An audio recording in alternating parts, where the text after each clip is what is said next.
There is a very rich history of Islam, a very rich history, and it really is kind of outside the scope of apologetics, though, for the most part, so I'm not going to cover it in depth.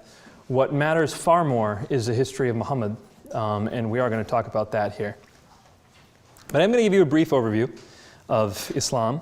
Muhammad was born at the end of the 6th century, 570 AD. He started his ministry again, well, the Quran came first in 610 AD. He dies in 632 when the early caliphate starts. Sunni Muslims consider the early caliphate to be rightly guided. In other words, these people were appointed by God, and these people their decisions were divinely ordained. Though they were not prophets like Muhammad, they were rightly guided by Allah. Again, that's a Sunni belief. The later caliphate, not so much, lasted till 1258. The Spanish Inquisition is often understood as the downfall of the Islamic society, the beginning of the tables turning. And then the Ottoman Empire, we know, lasted till 1924. Here's a graphic of the expansion of the Islamic Empire. You take a look at the red there. That's what Muhammad managed to do during his time. He had conquered pretty much all of Arabia. Unbelievable what he was able to do, especially since he did most of that in about 13 years. Then we take a look at the pink section, or the salmon section, if you will. That was the expansion during the rightly guided caliphs, the first few caliphs. And then after that, the Umayyad Caliphate. So by the middle of the 8th century, you have got Islam expanding from the Atlantic Ocean to the Indus. That's fast. And Muslims often see this as a sign of God's divine seal of approval on the Islamic Empire. They're very proud of that, the rate of expansion. A lot of Muslims will say that this was, especially in the West, will say that this was not the result of the wars. The wars, though it did expand the empire, it didn't convert people, is what a lot of people will say. The conversions happened when people saw how beautiful Islam was. But the expansion of the empire did happen through war. That's what they'll often say. Not the conversions, but the expansion of the empire. Muhammad's life, though, is extremely important, especially for apologetic purposes. We can't really pin down any of the fault, any of the blame of modern Muslims on Islam itself, unless we can draw a link from Muhammad and the Quran to what modern Muslims are doing, a legitimate link. So when you have people who will point to all the battles and the bloodshed that happened between Muslims and around the world, the terrorist attacks, and they'll say, look, this is what Islam is. Most Muslims today will say, no, that is not what Islam is. These Muslims have hijacked Islam. They're making Islam look bad. That's the common Western response to the terrorism that is occurring around the world today. When we talk about Muhammad's life, Muhammad's teachings, we are talking about the universally accepted origin of Islam. And so to be able to draw a link between what Muhammad taught and what is going on today it's the sine qua non, really, of apologetics here. You have to have that. At least the Quran, if not Muhammad's life. So here's Muhammad's life in a nutshell. You've got him starting the Meccan period of his ministry in 610 AD. Again, at that time, he spoke simply to his wife and to his friend and to his cousin and a few other people, not many. He wasn't publicly proclaiming God. It wasn't until 613 that he started publicly proclaiming Allah. And in the early Meccan ministry phase, you had about 40 people who had accepted Islam. So between 610 to 617, the numbers were about 40.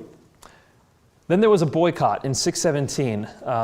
What the Arabs at the time were doing was they started to get together and to say, we are not going to trade with this family. Now the family was the family that was led by Muhammad's uncle, Abu Talib. Abu Talib was extremely important to Muhammad for a large number of reasons, but primarily because Abu Talib had a large hand to play in raising Muhammad. When Muhammad was born, 570 AD, when Muhammad was born, his father had already died, so he was born to a widow. His mother then died when he was 6 years old, and so he was an orphan at a young age. This might have a lot to do with how much compassion he showed orphans. He then went to his grandfather's house, and his grandfather died when he was 8. So 2 years later, his grandfather died. So Muhammad's going from place to place to place. He settles with his uncle. And his uncle is the one who's kind of his protector, kind of functioned as his father in a way. And so by the time you have Muhammad preaching, he is preaching monotheism in a pagan area. Understand, again, a large part of the commerce occurs in Mecca because people are coming to worship all the gods. And if Muhammad is saying there is only one God, he is going to alienate all these people that are coming from all over to worship there. These are the people who bring their trade. This is where the commerce happens. So if Muhammad attacks polytheism, he's essentially jeopardizing the commerce of the area. And so the pagans in Mecca responded slowly but surely. They responded with different degrees of persecution. Bless you. According to the Muslims, in the year 617, they decided to boycott the family that was led up by Muhammad's uncle, because Muhammad's uncle was the one who was protecting Muhammad. If anyone tried to harm Muhammad, it would be up to the uncle or someone else in the family to defend Muhammad. That's what families were for. That's how they worked.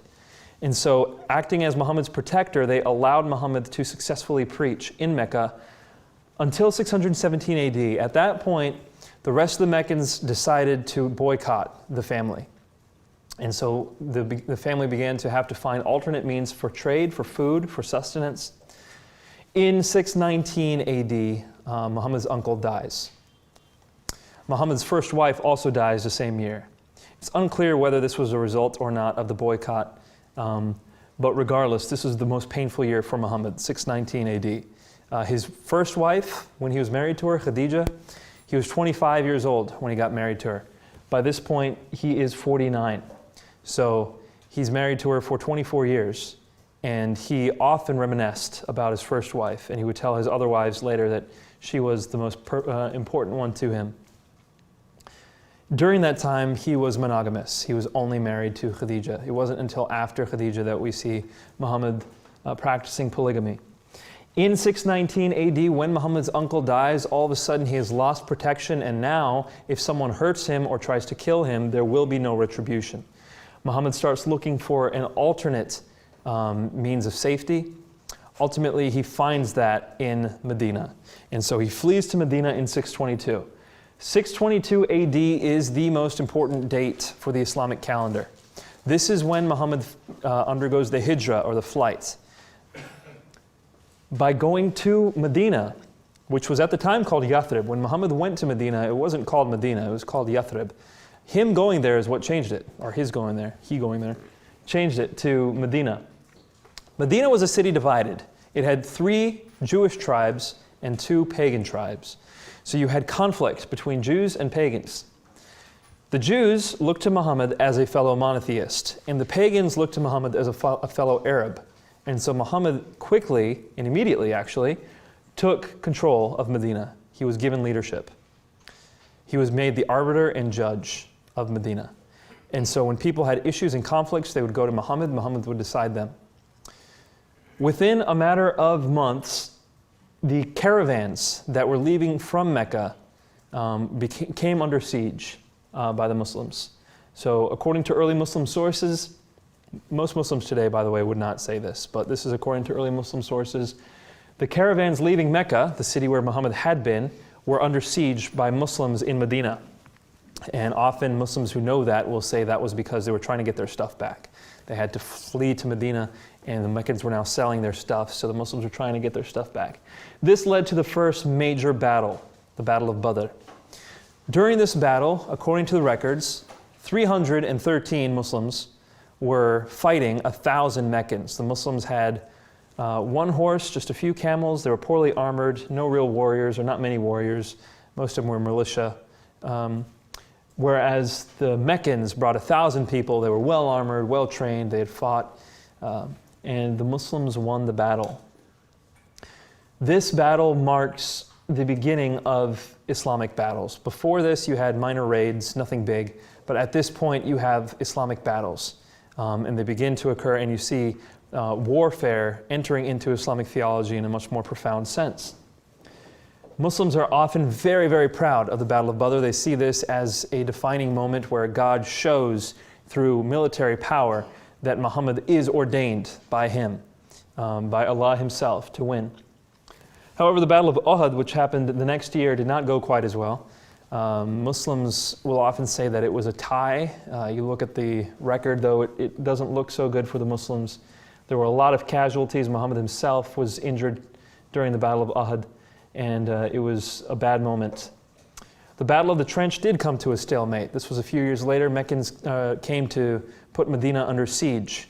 Muslims had learned a trick of warfare and had decided to build a trench around their city. So the Meccans were unable to get over the trench.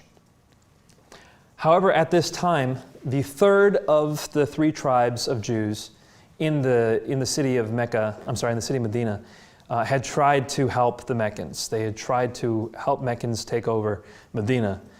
This is probably because the first two tribes had been expelled from the city, and they were the last tribe left, and they were afraid of what was going to happen to them.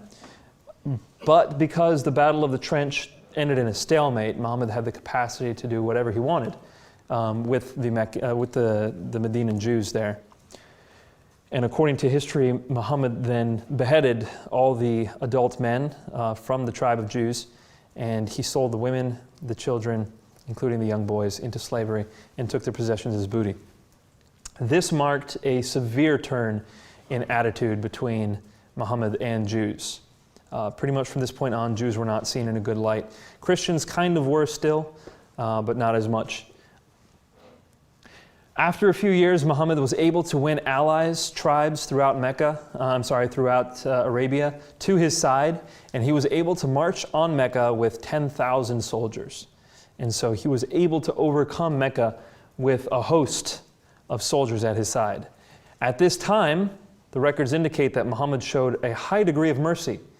He forgave virtually everyone. People who did not want to be killed, who did not want to fight, they could go into their homes, they could remain in their homes, or they could go to the houses of certain people that Muhammad named, or they could go to the Kaaba. And if they went to any of those places, they would be safe. If they were in the street or if they tried to fight, they would be killed. So with minimal bloodshed, Muslims took over Mecca. At this time, there were approximately 9 people who, even though they sought clemency, Muhammad still killed them. But that was just 9. The vast majority of people had mercy at the hands of Muhammad. Muslims often point to this event today to say that Muhammad was the most merciful man who ever walked the earth. Here's a group of people who led to the death of his wife, the death of his uncle, who had tried to attack him and persecuted him. And look, Muhammad showed them mercy. Isn't he the most merciful man? And there is a degree of mercy that we have to take into account here at this event, if the records are accurate. For a few years, Muhammad was back in Mecca for a short period of time. The records indicate he went back and forth from Medina to Mecca, but he died ultimately in 632 AD. Any questions on history, Muhammad's life? Yes? So can you go over the point about how he walked into a situation where the pagans and the Jews were kind of wrestling with each other, how he got control of that by claiming Abraham? He was invited to the city, and I think he was seen as a potential arbiter, so they both wanted him as the one who would help out. Yep. Can you talk about the history between when the first battle was and when he started acting as governor of Medina during the time when he was conducting raids? What did that time period look like? So at this point, he's settling some of the issues between the polytheists and the Jews there. He's establishing his position. He's becoming to be a statesman. At first, he was not a statesman at all in Mecca. He was simply a preacher. Here, he begins to start setting out rules, regulations. You see things changing as far as the direction people prayed, what direction they prayed. The laws became more well flayed out at this time. Between the first battle and the raids, he was still in a good relation with the Jews. The change in the situation there didn't happen until the next few years. Keep in mind, though, that it's not long. That's about a 2-year period. And it was within the first year, about 11 months in, that the first raid, the Nakhla raid, occurred. So it was about, that period is about a year. We're going to talk tomorrow as well about the sources on Muhammad's life. Again, right now what I'm giving you is the way Muslims will talk about Muhammad's life. Tomorrow we're going to go into the historical Muhammad, and you're going to have a different perception of virtually all of this. It's like going from physical chem to organic chem. It's like, what just happened? Yeah. Your previous slide showed, you mentioned how he conquered Saudi Arabia Mm-hmm. Oh, yeah. at the time he died. So I was thinking that started with his conquest of Mecca, but No, there was a lot of the tribes, when they allied with him, it was kind of seen as a conquering. So a lot of these areas weren't even fought for. People just allied with him. And ultimately, when Muhammad dies, many of these tribes try to break away. Abu Bakr, his successor, has to initiate what are called the apostate wars. 10 major battles where people were made to stick with Islam. So you could learn about that if you'd like. But a lot of these were just allegiances that ultimately were consolidated under Abu Bakr's reign. I noticed I didn't tell you what Fatrat Wahi was. That was the 3-year period where Muhammad didn't preach publicly, and he didn't actually receive much revelation at all, if any. It seems that after Muhammad received his first revelation, he was unsure of his ministry. He didn't know what was going on, and it wasn't for a few years that he kind of gained his bearings. Yep. The creating of allegiances, is this one reason why Muhammad practiced adding wives? That is what a lot of the Muslims will say, that by taking additional wives, he would create an allegiance with an additional tribe. It's uncertain how many wives Muhammad had. Numbers range from 9 to 23. It depends on how you see concubines. Many Muslims say there's no such thing as concubines in Islam, and so they were all his wives. Many will say no, those were a lot of concubines, and so he had 9 wives. But yeah, a lot of those relations were undertaken for political purposes, and that was common practice.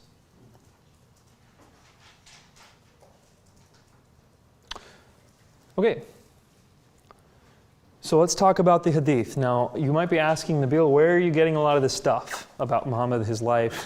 What are the sources here? We're going to talk much more in depth about the sources tomorrow, but for now, what really matters is what Muslims see as the potential sources on Muhammad's life, and those are called the hadith.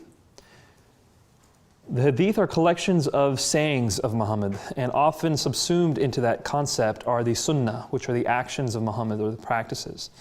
Muslims aspire to replicate Muhammad in his actions and sayings as much as possible. They turn to these in order to replicate Muhammad to the best of their ability. If you see Muslims with beards, and a lot of them have beards, and shaved mustaches, so you'll see they've got this big beard and a shaved mustache. That is because that's what Muhammad was supposed to have had, a large beard with a shaved mustache. You'll see Muslim men often making sure that their pants don't go below their ankles. That is because Muhammad supposedly did not let his pants go below his ankles. Again, I told you about how my mom told me to walk into the bathroom with my left foot first. That's because that's how Muhammad used to do it. How do you learn all this? Not through the Quran, through hadith and through sunnah. That is how you emulate his life, and you earn blessings by doing so. Again, the Quran told us Muhammad is the perfect exemplar, follow him. And Muslims take that to the nth degree, a lot of them, not all of them, but a lot of them take that to the nth degree. And so they're trying to practice Islam by emulating Muhammad. He is their exemplar, and this happens through the hadith. Now, the Quran doesn't give a lot of details that are necessary for Islamic life. The Quran was supplemented by oral tradition until those traditions were written down, and they were written down as hadith. So, for example, the 5 daily prayers, how exactly do you pray them? What words exactly do you pray? When do you bow? When do you stand? Etc. What about the words you pray during the ceremonial washing? All of that comes from hadith. It does not come from the Quran. How many prayers are there? The Quran only names 3, but there are 5 daily prayers. comes from the hadith. So the hadith by Muslims are seen as a necessary component to Islam. There is a small faction of Muslims called Qurani Muslims, and these are Muslims who follow only the Quran, none of the hadith, and they look very different from most other Muslims. There's a debate going on right now in University of Toronto. Well, it was probably over a few hours ago. But it's between a man by the name of Tony Costa, an amazing apologist and warrior for the Lord, and he's debating a Qurani Muslim. So they have a position too, and it's very, very different. Islam looks very different if you only go off the Quran.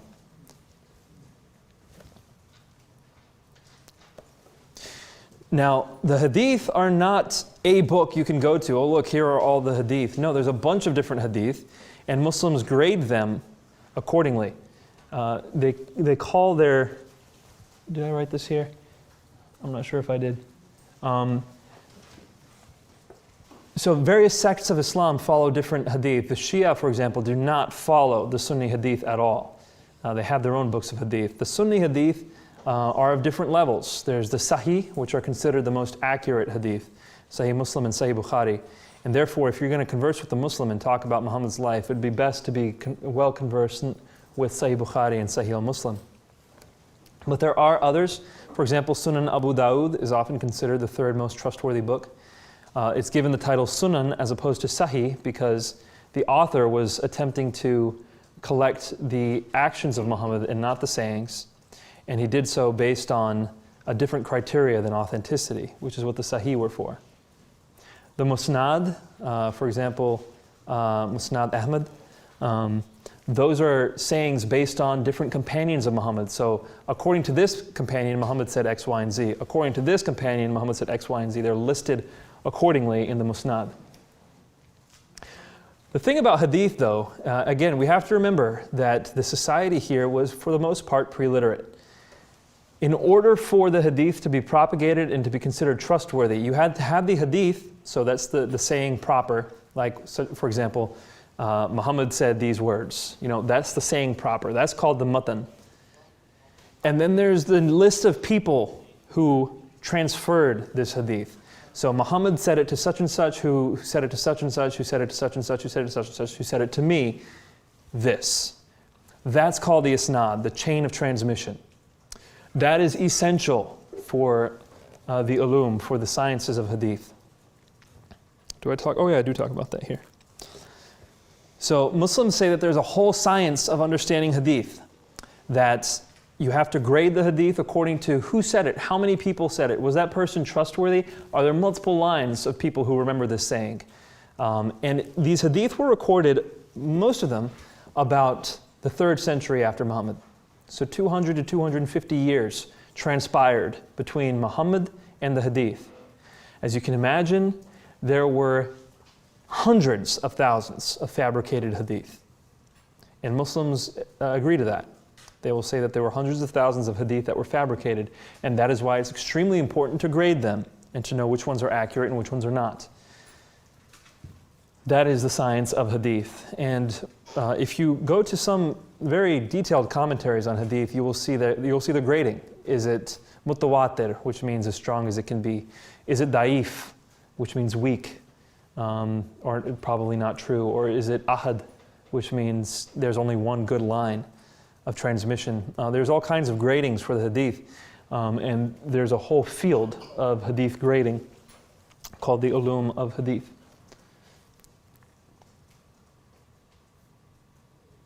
The hadith stand apart from biographies. Biographies are different. Those are called the sira. They're not nearly as important to Muslims. Muslims don't turn to the sira to learn about Muhammad. They turn to the hadith for the most part. They do look at the sira, but they can't trust them, so they don't know how much to believe them. That is the average Muslim. Now, scholars turn to sira all the time. Muslim scholars, they will turn to sira all the time because it's their source of Muhammad's life. But the average Muslim, they try to stick with the hadith and mainly Sahih Bukhari and Sahih Muslim. Any questions on the hadith?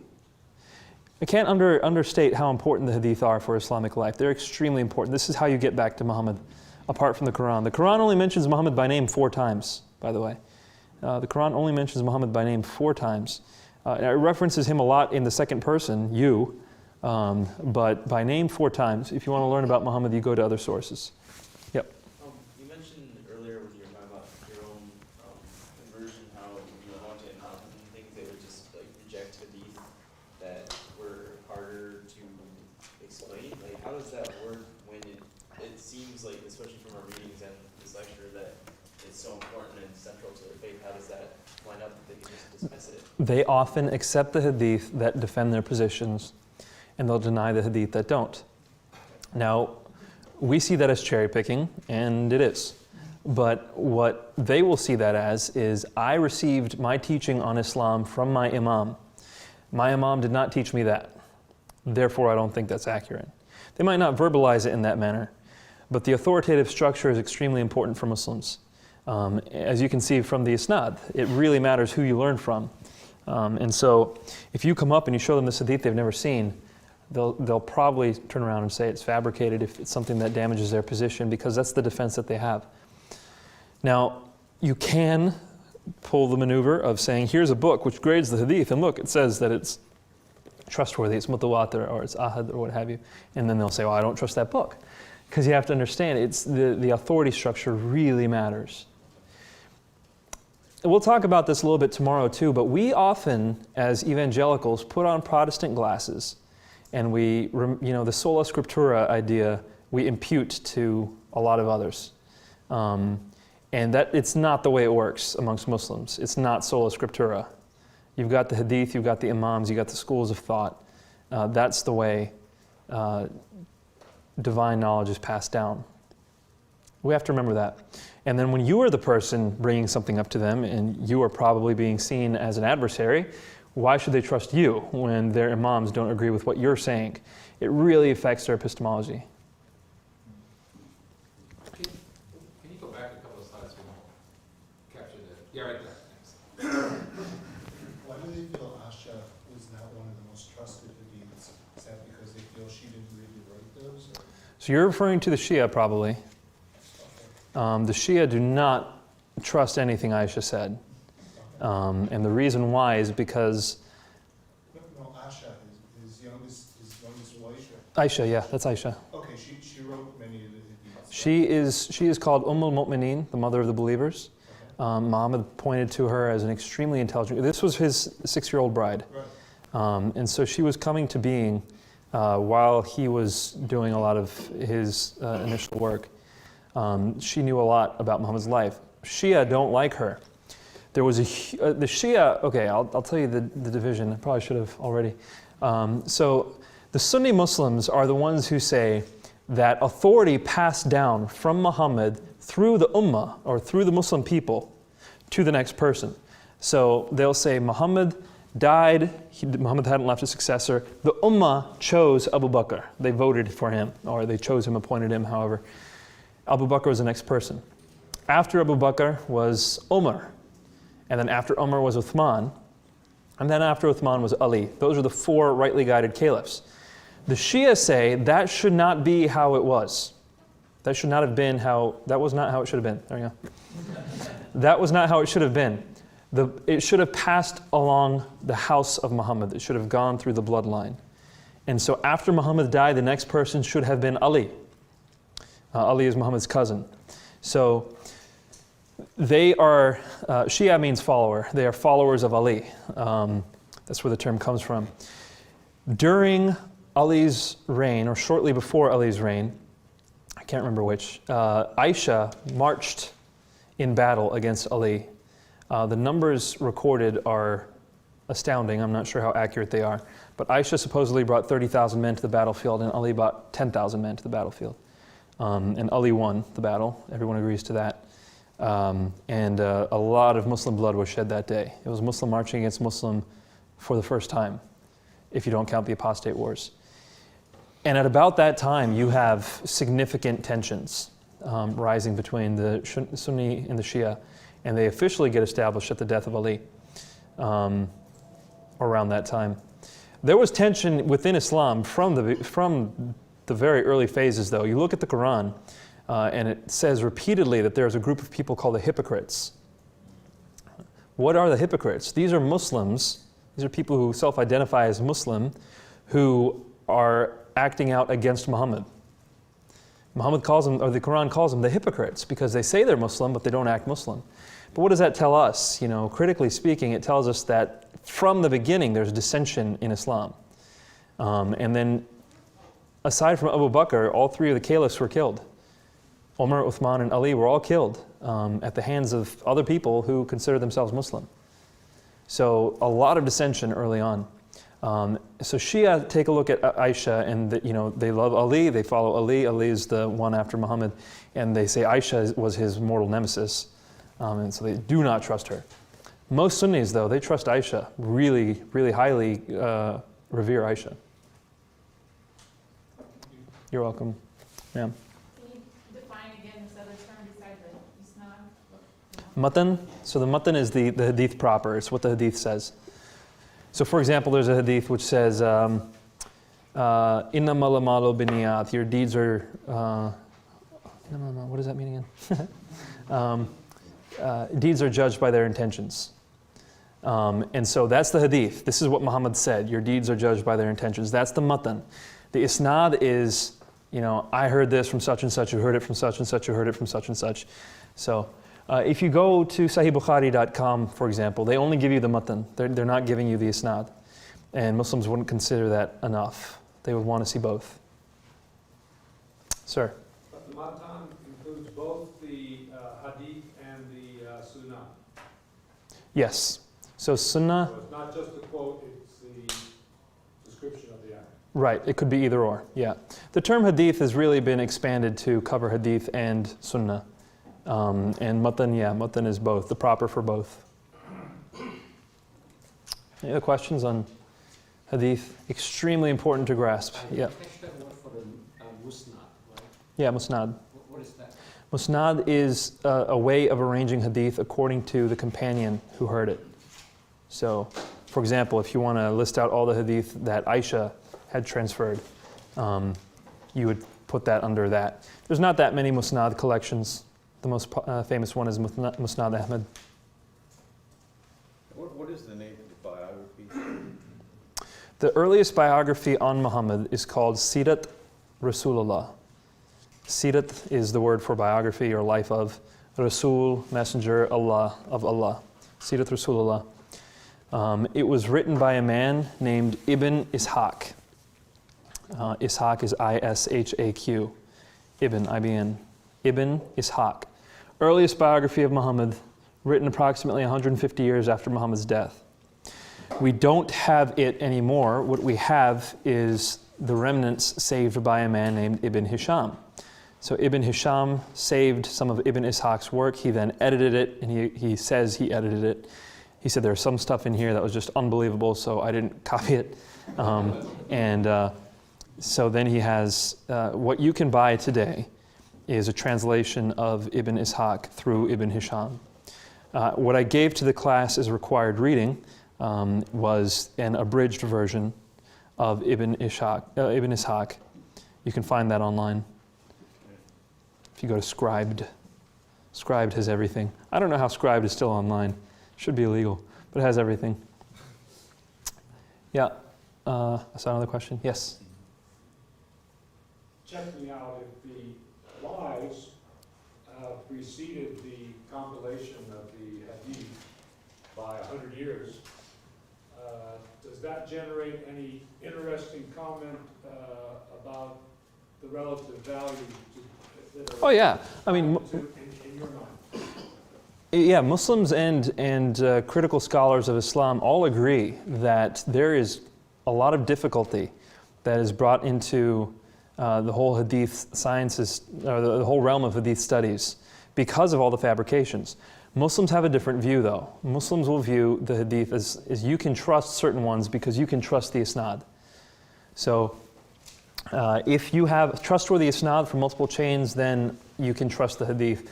So Muslim scholars will often analyze the isnad and say, this hadith is trustworthy, and they have compilations of books like that. So for them, it's not as much of a problem.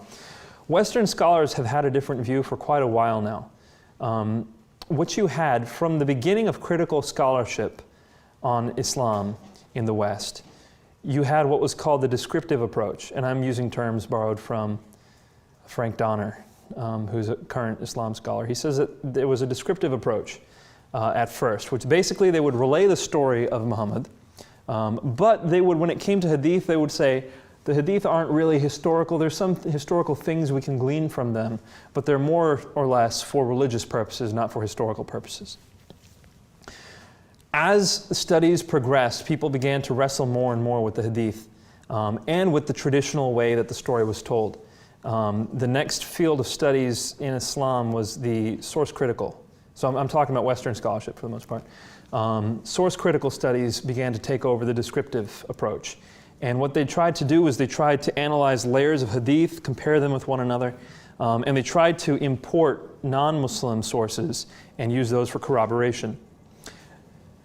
As they went further and further, they realized that the whole source critical approach has this presupposition that writings were the initial form of a message, whereas we know that's not the case. The message in the case of Islam was almost entirely oral for hundreds of years.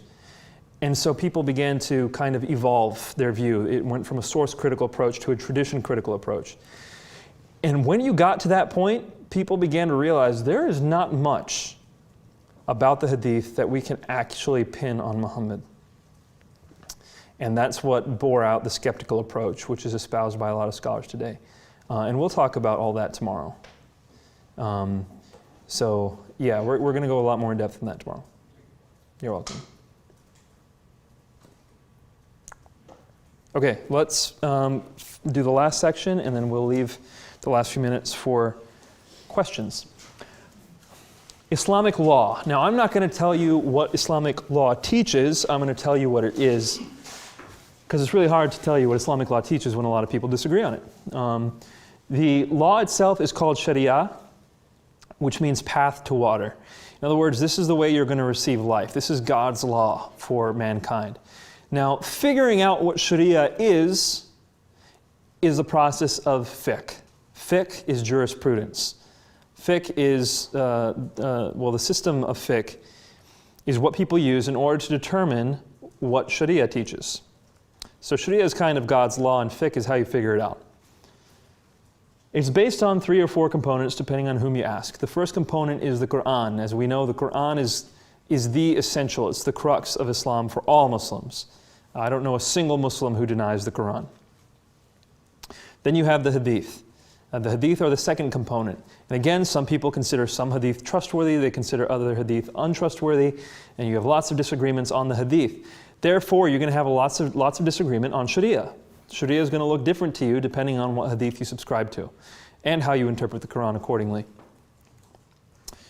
Then you've got ijma', or the consensus of scholarship. Understanding, again, that Islam doesn't work in this kind of sola scriptura sense. You've got a line of teachers, schools of thought, where you'll generally check your jurisprudence off of if you're a Muslim jurist.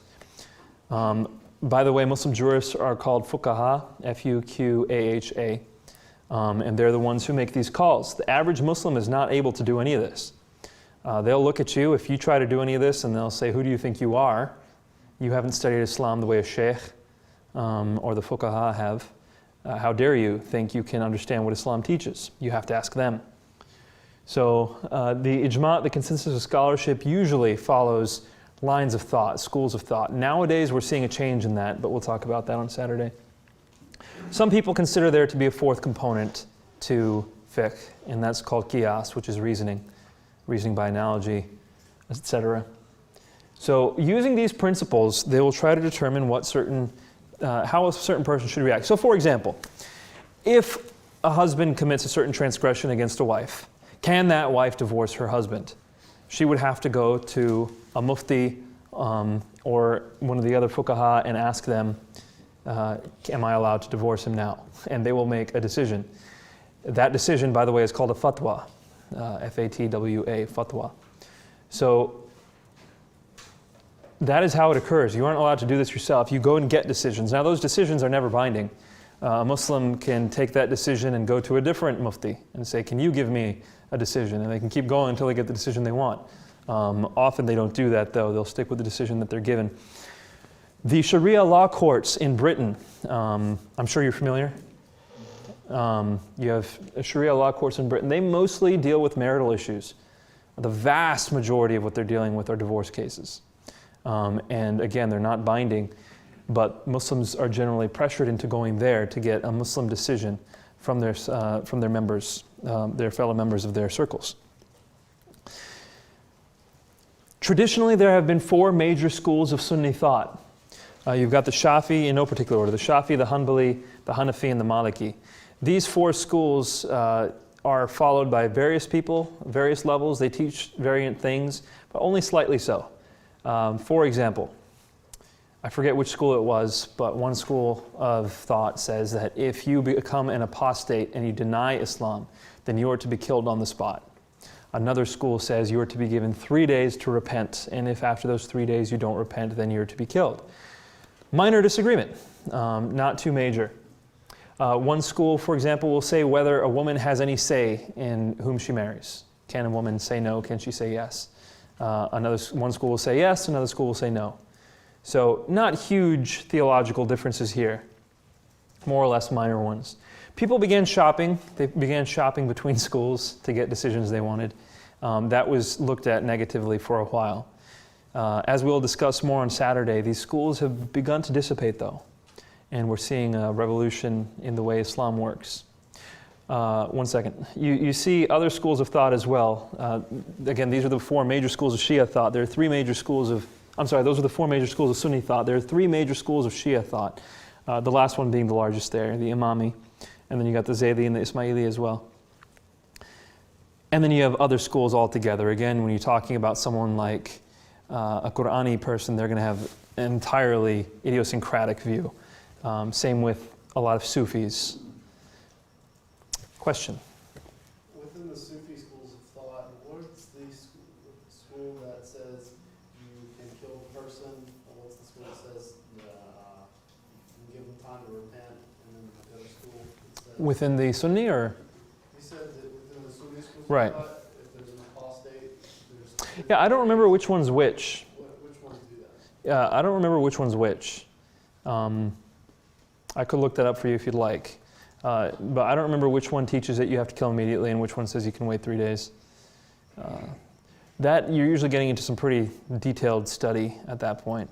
I generally focus on what the hadith say and not so much how they interpret the hadith.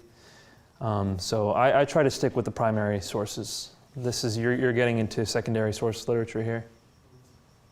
Yeah. Maybe you can answer this now or later, because you did mention that you don't really get into the political aspect. Since regarding the Sharia and about political issue, how it's allowed for divorce or maybe even to stone or 3 days to come back. Do you see that happening here in the States?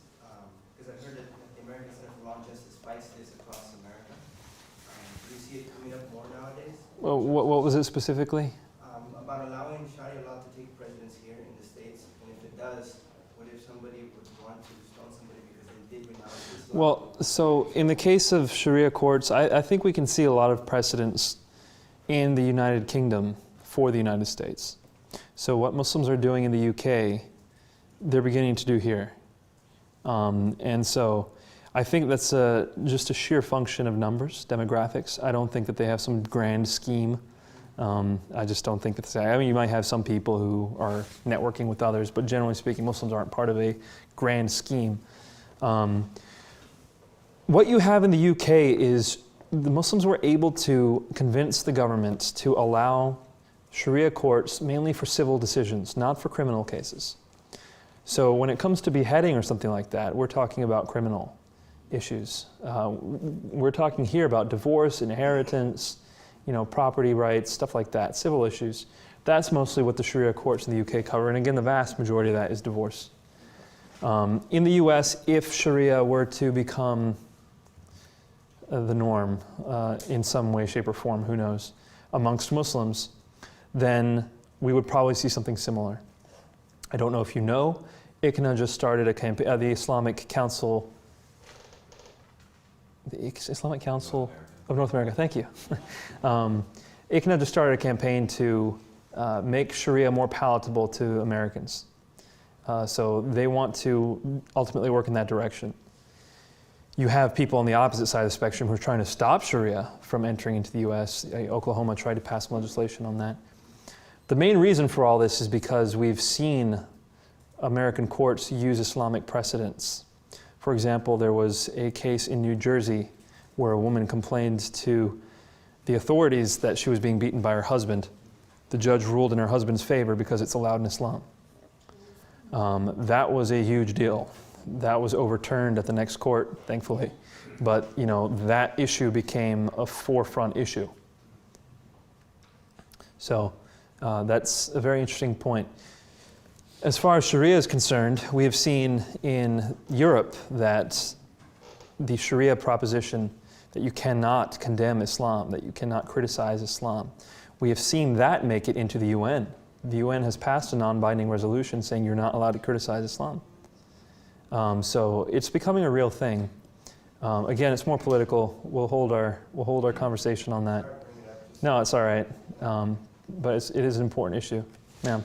Haven't there been cases where like fathers have killed children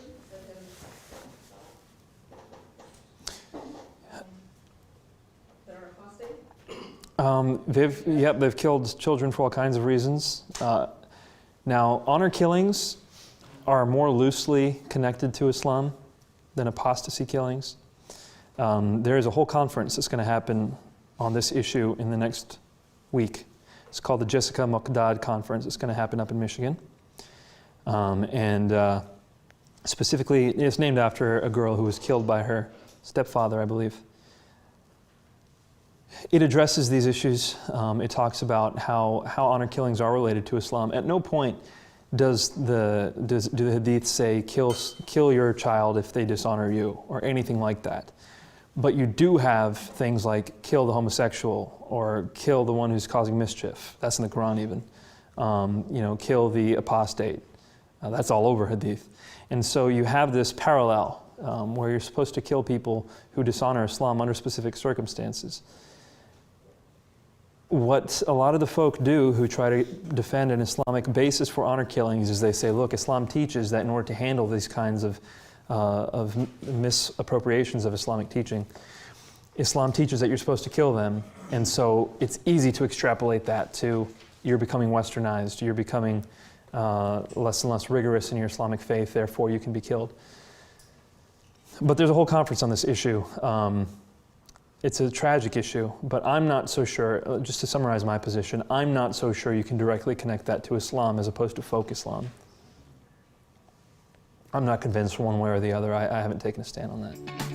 Biola University offers a variety of biblically centered degree programs, ranging from business to ministry to the arts and sciences.